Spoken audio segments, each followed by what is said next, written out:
BLO की duty से इस वक्त पर हर एक संविदा कर्मचारी परेशान है। देखने को मिल रहा है कि उत्तर प्रदेश के शिक्षा मित्र हो, अनुदेशक हो, ग्राम रोजगार सेवक हो, सभी की ड्यूटी इस वक्त पर लगा दी गई है। देखने को मिलता है कि पहले ये सभी कर्मचारी शिक्षक अपने कार्य को करते हैं, उसके बाद ये जो बीएलओ की जिम्मेदारी दी गई है उसको पूरा करते हैं। लेकिन सबसे बड़ी हैरानी की बात यह है कि इनके लिए ना तो अतिरिक्त कोई व्यवस्था की गई है, दूसरी तरफ जब बात होती है संसाधनों की तो संसाधनों को लेकर भी सरकार की तरफ से कुछ खास मुहैया नहीं कराया गया है। और ये प्रेशर इन शिक्षकों के ऊपर इतना ज्यादा है, दबाव इतना ज्यादा है कि जो शिक्षक है वो परेशान से हो गए। इनका यही कहना है कि हम 3 से 4 बजे तक अपने विद्यालय में होते हैं, उसके बाद अलग अलग जगह पर इनकी ड्यूटी लगा दी गई है, जिस वजह से इन्हें काफी ज्यादा मानसिक प्रताड़ना झेलनी पड़ रही है। वहीं जब उच्च अधिकारियों की बात आती है तो जब मन होता है तब उच्च अधिकारी इन सभी शिक्षकों के ऊपर, कर्मचारियों के ऊपर एक गहरा दबाव बनाते हुए नजर आते हैं, जिस वजह से तमाम सारी घटनाएं भी होती हुई नजर आ रही हैं। इस बीच में देखने को मिला कि तमाम शिक्षकों ने अपनी नौकरी छोड़ने की बात कह दी है। वहीं पर देखने को मिला कि तमाम शिक्षक और कर्मचारी मौत की घाट उतर गए और पीछे का कारण निकलकर सामने आया बीएलओ की ड्यूटी, जिसकी वजह से वो मानसिक रूप से प्रताड़ित थे और परेशान होकर उनकी मौत हो गई। इन सारी चीजों की वजह से कहीं ना कहीं सभी के बीच में बेहद ही नाराजगी है। लेकिन इस वक्त पर धरातल पर क्या कुछ माहौल बना हुआ है और बीएलओ की ड्यूटी करने पर कितना प्रोत्साहन राशि मिलता है, कितना मानदेय मिलता है और क्या कुछ संसाधन दिए गए, इस विषय पर ज्यादा जानकारी देते हुए अनुदेशक संघ की ही पदाधिकारी स्मृति मिश्रा ने क्या कुछ कहा है, आप भी सुनिए। स्मृति जी, आपका हमारे चैनल टीवी पे बहुत बहुत स्वागत है। जी नमस्कार, आभार आपका। स्मृति जी, जैसा कि देखने को मिला है कि जो उत्तर प्रदेश के अनुदेशक और शिक्षा मित्र हैं इस वक्त पर काफ़ी ज़्यादा परेशान नजर आ रहे हैं। कारण है बीएलओ की ड्यूटी। जब से बीएलओ की ड्यूटी पे आए हैं ये शिक्षा मित्र, अनुदेशक या अन्य जो कर्मचारी हैं काफ़ी ज़्यादा परेशान होते हुए नजर आए। तमाम खबरें भी निकल कर सामने हैं जो काफ़ी ज़्यादा दर्द विदारक रही हैं। तो क्या मानना है आखिर किस वजह से इतनी समस्याएँ हो रही हैं? क्यों बीएलओ में ड्यूटी आप लोगों की लगा दी गई और फिर संसाधनों के लिए कोई व्यवस्था नहीं की गई? जी, इस समय बिल्कुल एक काल के समान दिख रहा है ये बीएलओ की ड्यूटी, क्योंकि बीएलओ की ड्यूटी आप देख ही रही हैं चर्चा में इस समय इसलिए ज्यादा है, इससे इतनी ज्यादा मौतें हो रही हैं, इस पर जो प्रेशर डाला जा रहा है कि एक समय सीमा तय कर दी गई है और उसके अंतर्गत सबको करनी ही करनी है। और असुविधा इस वजह से ज्यादा हो रही है, लोगों की बिना सहमति, बिना पूछे ही जबरदस्ती ड्यूटी लगा दी जा रही है।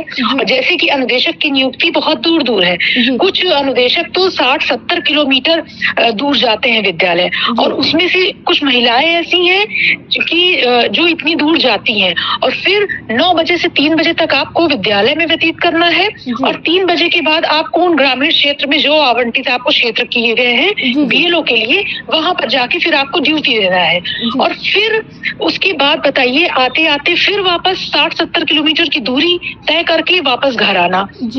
इस चीज को लेकर लोगों के में बहुत ज्यादा मानसिक और शारीरिक रूप से लोग परेशान हो रहे हैं। और उसके बाद अधिकारी, चाहे वो एसडीएम है, खंड शिक्षा अधिकारी या बीएसए, उनके द्वारा बिना कुछ भी वो सुनने के लिए नहीं तैयार है और लोगों को प्रेशराइज किया जा रहा है, प्रताड़ित किया जा रहा है।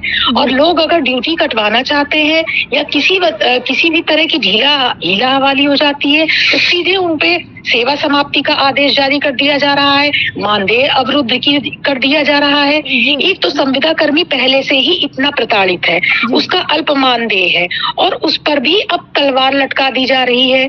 जो 9-10 हजार बेचारे मानदेय भोगी, अल्प मानदेय भोगी को मिल रहा है, उसको भी आप काट ले रहे हैं।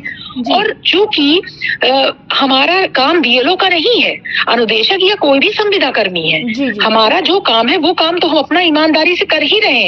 और फिर भी चलिए, आपने देश हित के लिए, निर्वाचन के लिए आपने हमारी ड्यूटी लगा दी है, फिर भी हम उसको कर रहे हैं। लेकिन कम से कम आप तो हमारी कथा व्यथा समझिए। 3 बजे तक हम स्कूल में ही बिल्कुल शारीरिक और मानसिक रूप से थक जाते हैं। उसके बाद ग्रामीण क्षेत्र में, जो कि हमारा क्षेत्र भी नहीं है, कैसे लोग हैं, कैसा माहौल है। और लोग, फिर आप जानती हैं कि एक फॉर्म की इतनी लंबी चौड़ी डिटेल है, एक लोगों को समझाना, बताना, किस तरह से आदमी परेशान हो रहा है। और अधिकारी है कि कुछ सुनने समझने के लिए तैयार नहीं है, उनको सीधे एक ही आदेश जारी कर देते हैं, सेवा समाप्ति और मानदेय अवरुद्ध, जिससे लोग बहुत ज्यादा प्रताड़ित हो रहे हैं और अंत में उनको कोई रास्ता नहीं दिख रहा है। लोग आत्महत्या कर रहे हैं और आत्महत्या करने पर विवश हो रहे हैं। और यदि आपको बीएलओ की ड्यूटी करवानी है तो कृपया, जिनकी आप ड्यूटी लगाए हैं, पहली बात तो आप उनसे सहमति लेकर लगाइए जी। और जो नजदीक के उनके क्षेत्र है वहां उनकी ड्यूटी लगाइए। हम ड्यूटी करने से मना नहीं कर रहे हैं, जी। लेकिन कम से कम आप हमें वो सुविधा तो दीजिए। हमारे नजदीक के क्षेत्र में आपको लगाइए और फिर हमें विद्यालय से कार्य मुक्त करिए। जी जी इस तरह से कि जी। हम काम करने के लिए नहीं मना कर रहे हैं, आप हमें काम करवा रहे हैं तो कम से कम हमें कुछ तो सुविधा दीजिए। जी संविदा कर्मी की कोई सुनने वाला नहीं है। हर कर्मचारी संविदा कर्मी के ऊपर प्रताड़ित करने के लिए तैयार है, लेकिन उसकी जी। कोई सुनने वाला नहीं जी है। स्मृति जी इसी एक सवाल कारण लगातार मौतों का सिलसिला बढ़ रहा है। जी स्मृति जी एक सवाल इस बीच में बहुत ज़्यादा उत्पन्न होता हुआ नजर आया, जो आम जनता भी जानना चाहती है कि जो ये बीएलओ की ड्यूटी आप लोगों की लगाई जा रही है, तो क्या इसके लिए कुछ अतिरिक्त प्रोत्साहन राशि या मानदेय आप लोगों को दिया जाएगा?